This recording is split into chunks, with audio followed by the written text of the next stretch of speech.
مستمعين الرياضيين ميدان سميسو بونسوار السلام عليكم تبارك الله عليكم. العودة مع الصحفيين الرياضيين سي عادل رحموني من المغرب من كازا صحفي بجريدة ماتش بلوس بريس وكذلك سي توما بريكمون جورناليست في فوت ماجازين. كما كان عندنا الحوار على المنتخب الوطني المغربي الآن نحاولوا ندوزوا على الضفة الأخرى المنتخب البلجيكي. المنتخب البلجيكي اللي كيتواجد في مجموعة قوية يقول سهلة هي بنما وكذلك المنتخب التونسي والمنتخب الإنجليزي. معنا توما بونسوار. Bienvenue sur Radio Voltaire. Bonsoir à tous. Thomas, d'abord, que vous dites sur le groupe de la Belgique qui se trouve Panama et la Tunisie, sans oublier l'Angleterre? Ouais, tout à fait. La question c'était comment vous trouvez le groupe? Écoutez, je trouve que c'est un groupe normalement facile dans le sens où il y a les deux premières places, je pense qu'elles sont destinées à l'Angleterre et à la Belgique. Et je pense même que la Belgique est favorite pour la première place. Après, il faut évidemment se méfier de la Tunisie, que j'ai vu pendant les qualifications et que j'ai vu à la lutte avec le Congo, qui était meilleur, mais qui ne survolait pas non plus son groupe. Et je pense aussi que la Belgique est favorite en tout cas face à la Tunisie, face au Panama et même face à l'Angleterre. Voilà. Adil, d'après toi, comment vous trouvez le groupe de la Belgique?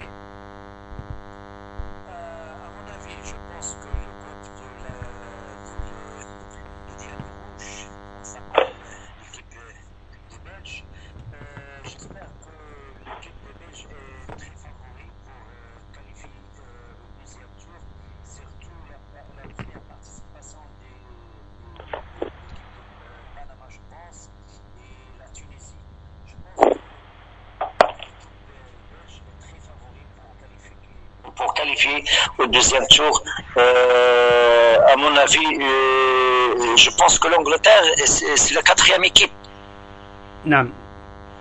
Alors, je pense que l'équipe belge est très favori dans ce groupe pour qualifier le deuxième tour. Très favori. Voilà, Thomas, est-ce que les petites équipes peuvent faire surprise dans comme ça, tournoi international comme Coupe du Monde? Vous pensez à qui comme petite équipe? Qu'est-ce qu'on considère comme une petite équipe? Panama ou la Tunisie. Est-ce qu'elle peut faire une surprise? Oui, il y en a toujours. Je pense qu'elles peuvent.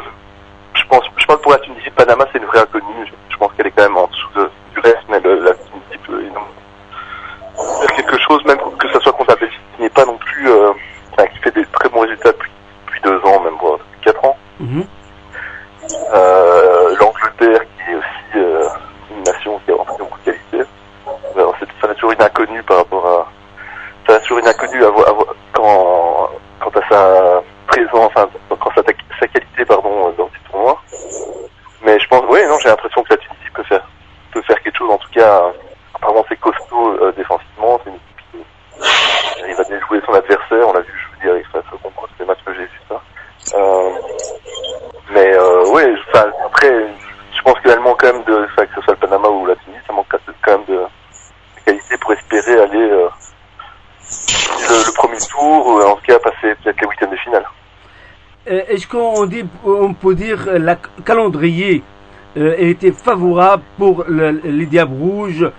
Premier match contre Panama, deuxième match contre la Tunisie, la troisième match c'est contre l'Angleterre. Même Ouais. En tout cas, ils ont à l'Euro, ils avaient perdu leur premier match face à l'Italie. Oui.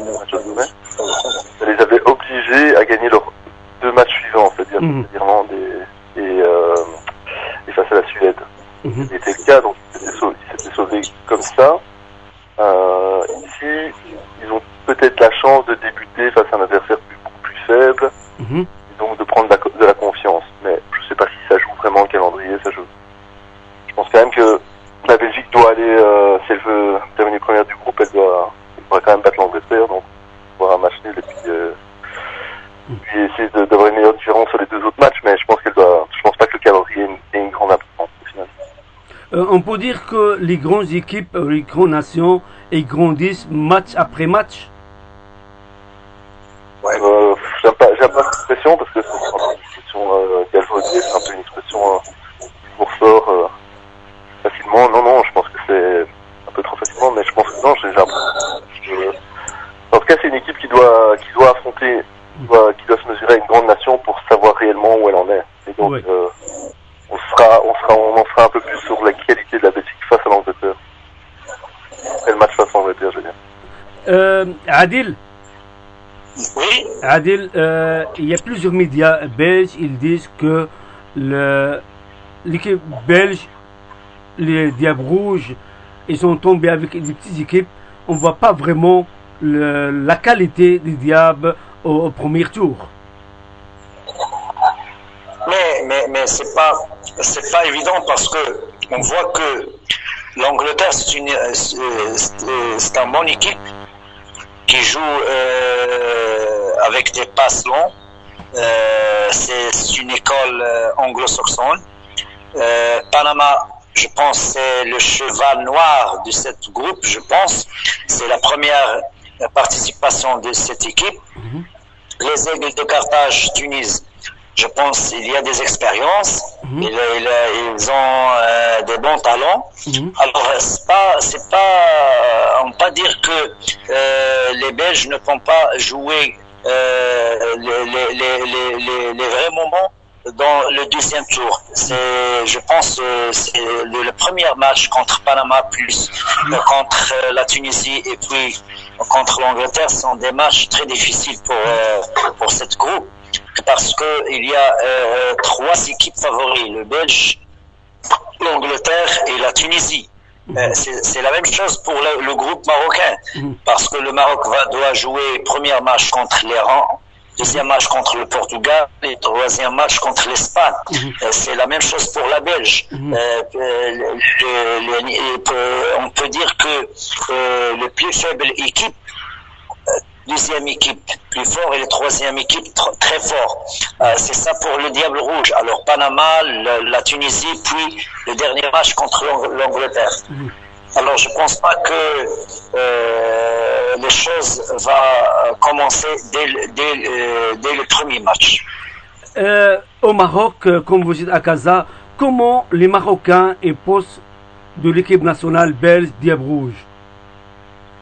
Oui, dès le début, je pense que monsieur le journaliste belge, alors premièrement, bonsoir. Alors, je suis Adil Rahmouni, le secrétaire général de l'Union des journalistes sportifs ici au Maroc. Alors, je suis le directeur responsable de le site web sportif matchpresse.com. Je félicite tout d'abord la qualification de l'équipe belge à la Coupe du Monde. Pour nous ici, ils ont dit que la Fédération royale marocaine de football a été transmise à son homologue belge pour jouer un match amical à Bruxelles, mais le président de l'union de la fédération belge, il a décidé de ne pas jouer ce match. Mais c'est ça le message qui a été transmis à nous, aux supporters des Lions de l'Atlas. Mais la vérité que les autorités locales de Belge, ils ont peur que les supporters du Maroc, surtout il y a plusieurs supporters au niveau de Bruxelles et des villes de la Belgique, de faire des scandales autour de ce match. Ils ont décidé de ne pas jouer ce match amical entre l'équipe de Belge et l'équipe du Maroc.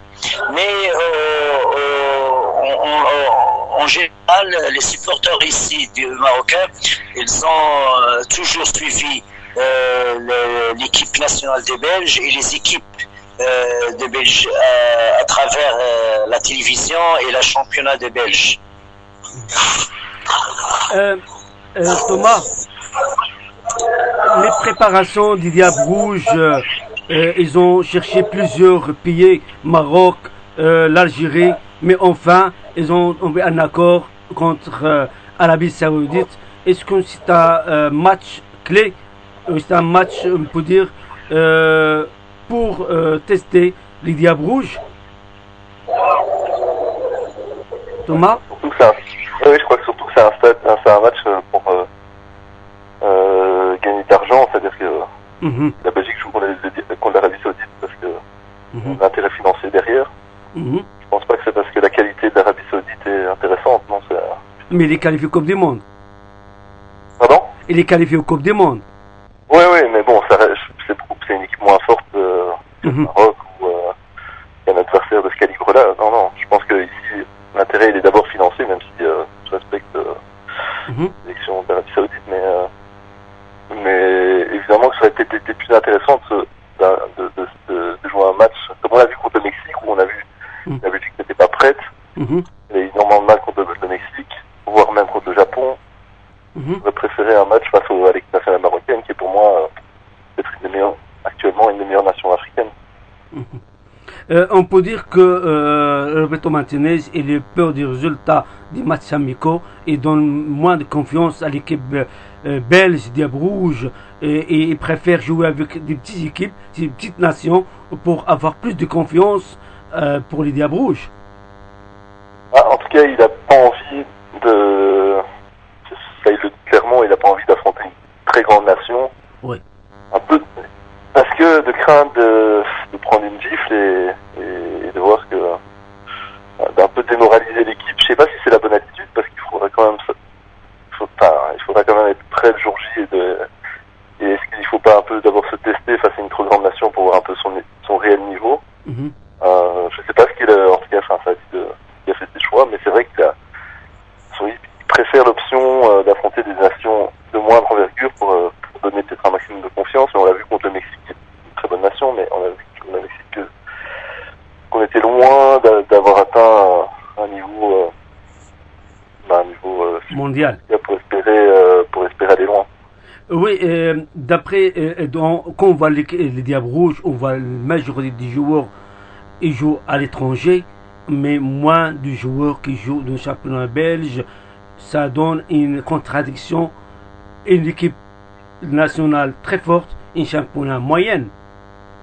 Ah oui, ça c'est une constante et je pense que ça va pas aller mieux avec le temps. Non, ça c'est sûr que le championnat de Belgique c'est devenu un championnat intéressant pour des jeunes joueurs parce que on donne sa chance à des jeunes joueurs assez vite. C'est magnifique.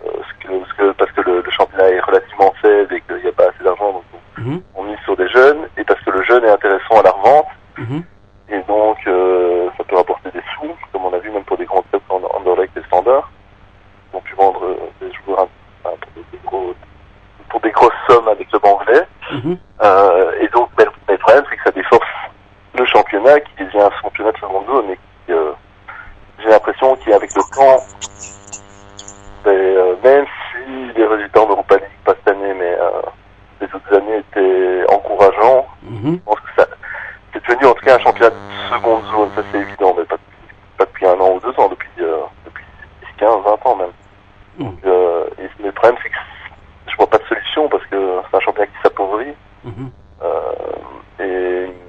Et oui, donc la seule chance qu'on a, c'est de miser sur les jeunes, que ces jeunes se fassent repérer par des grands championnats et par des grands clubs, et donc après soit acheter relativement jeunes et puis se tester face à des grandes nations, enfin, dans des grands championnats, et par après ça bénéficie aux Diables Rouges, donc à la sélection. Mais concernant le championnat, c'est évident que la Belgique souffre, en tout cas comparativement aux grandes nations. Et si on voit les matchs amicaux des Diables Rouges qui Roberto Martinez met en place, et il ne met pas des joueurs, des jeunes joueurs, des nouveautés, il n'y a pas de nouveautés. Par contre, avec Marc Wilmot, il a mis des joueurs jeunes et il apporte des nouveautés à l'équipe nationale belge. Comment vous voyez ça? Le problème, c'est que pour l'instant, ils ont on appelle ça on appelle ça la génération dorée depuis le monde au Brésil, parce que depuis la qualification, donc le début de qualification, donc c'est 2012, en 2014, 2016, et maintenant on est en 2018, on va être en 2018. Je pense qu'il y a une espèce de groupe qui s'est créé en 6 ans, entre 2012 et 2018, et c'est évidemment difficile y intégrer des nouveaux joueurs et des jeunes joueurs, parce que ce groupe il est déjà complet. C'est des joueurs qui sont arrivés à pleine maturité. Je pense à des Kevin De Bruyne, je pense même à Eden Hazard, etc. Mais il y a quand même quelques jeunes qui font leur apparition, puisqu'on a vu ces derniers temps Tielemans qui est arrivé dans l'équipe, Ted Dunker qui est arrivé dans l'équipe. Ça, c'est des jeunes joueurs. Des jeunes joueurs que Martinez a intégrés davantage encore que Martin Mott. Oui, mais on n'a pas encore des nouveautés de Roberto Martinez. Il n'y a pas de nouveautés, il n'y a que des joueurs de Marc Wilmot. Est-ce que Tielemans jouait beaucoup avec... en tout cas, il leur a donné la chance à De Dunker et à Tielemans. Ouais. Ce sont des jeunes joueurs. Oui. Martinez a aussi essayé à quelqu'un comme Thomas Fouquet. Je pense pas que si mes souvenirs sont bons, avait utilisé quelqu'un comme ça. Il a donné des opportunités. Là, ici, je viens de rappeler Ganouzaï qui reste un jeune joueur. Donc, Oui.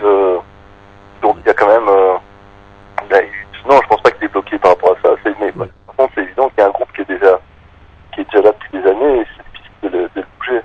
Et il y a un grand polémique dans les médias belges. Il parle de le tournant de joueurs et toujours pas bien, surtout entre les joueurs qui jouent dans leur club et dans des très haut niveau avec l'équipe nationale. Moi, haut niveau comme De Bruyne, comme le capitaine Eden Hazard, aussi et non appelé à Raja Golan.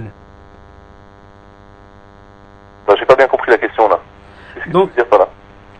Et les médias belges, ils parlent que les joueurs clés de l'équipe nationale belge, comme Kevin De Bruyne et Eden Hazard, dans leur club et dans un niveau très élevé, avec l'équipe nationale, ils jouent à un niveau très bas.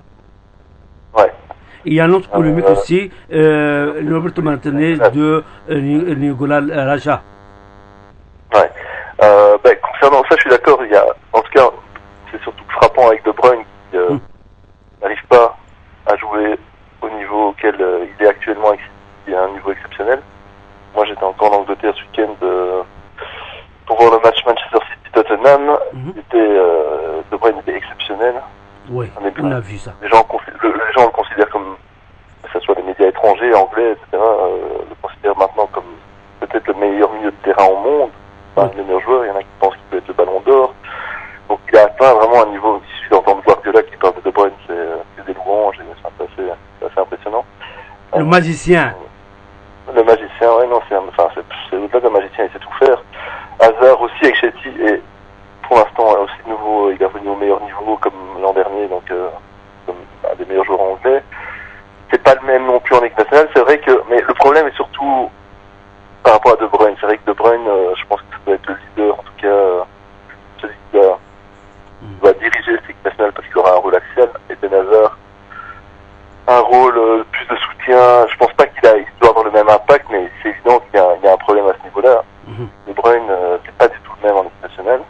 Et je pense que c'est pour ça qu'il a, après le Mexique, il a fait une sorte médiatique dans la presse où il a dit que tactiquement ça allait pas, etc. Et je pense que c'est une façon à lui de tirer la sonnette d'alarme et de montrer qu'il y avait un problème et que, pas seulement le concernant, mais aussi concernant toute l'équipe.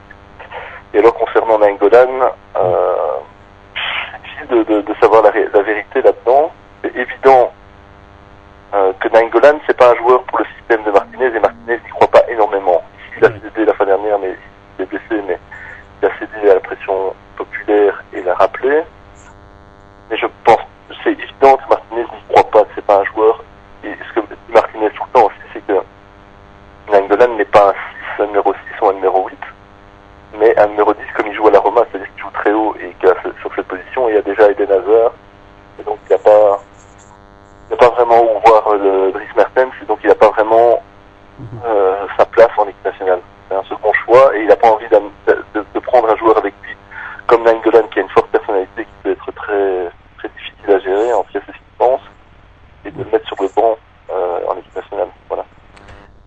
Adil Oui. Adil, dernière question, si vous posez pour M.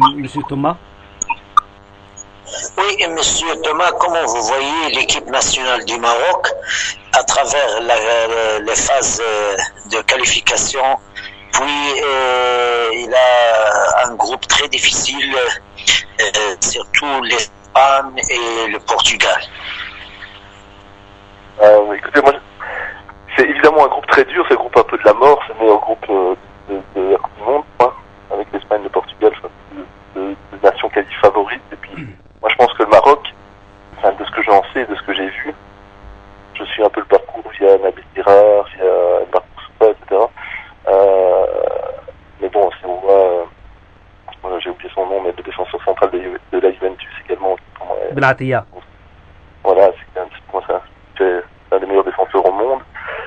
Quand on voit la qualité qu'ils ont, moi je pense que c'est une équipe qui peut ennuyer tout le monde. Quand on voit la victoire qu'ils ont faite en Côte d'Ivoire, c'est une bonne nation de la Côte d'Ivoire, aller gagner là-bas, ça montre que c'est une équipe qui est prête et qui peut ennuyer tout le monde. Non, moi je serais à votre place, je serais quand même très optimiste. Ils y vont, ça faisait depuis 98 qu'ils avaient pu aider, donc ça fait 20 ans. Oui. Ça fait 20 ans que les gars publient l'équipe nationale marocaine, donc ils n'ont pas de pression. Tout le monde, personne ne les attend pour faire un exploit, mais par contre, ils ont vraiment de la qualité, donc avec une équipe avec autant de potentiel, il y a pour moi moyen en tout cas d'ennuyer des nations comme l'Espagne, le Portugal, même si ça va être très difficile, mais je pense davantage que l'Espagne est le favori numéro 1. Mais je pense que le Portugal peut faire, que le Maroc peut faire quelque chose contre le Portugal par exemple. Et donc pourquoi pas sortir de son groupe. Bon, ça va être très compliqué, mais je pense qu'ils ont les qualités. En tout cas, le Maroc est bien plus fort que la Tunisie sur papier en tout cas. Parce que je vois, il y a beaucoup plus de qualité au Maroc qu'en Tunisie. Donc, non, je pense qu'ils peuvent ennuyer énormément d'équipes, ça c'est évident.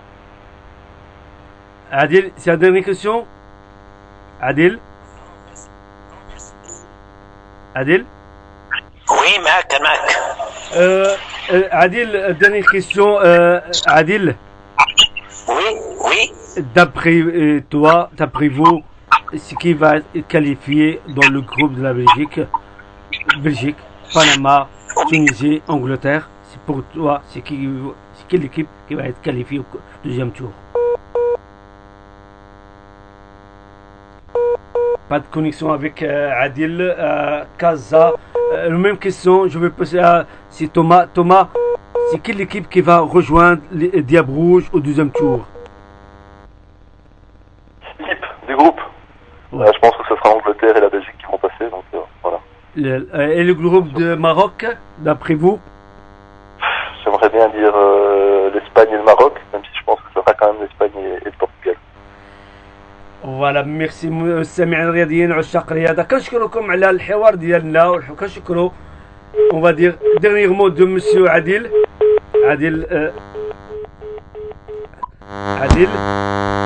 قطع الخط وكنشكركم مع السلامه الى اللقاء كنتم بالاستماع الى برنامج قضايا رياضيه من الاستوديو ديال القصري والى اللقاء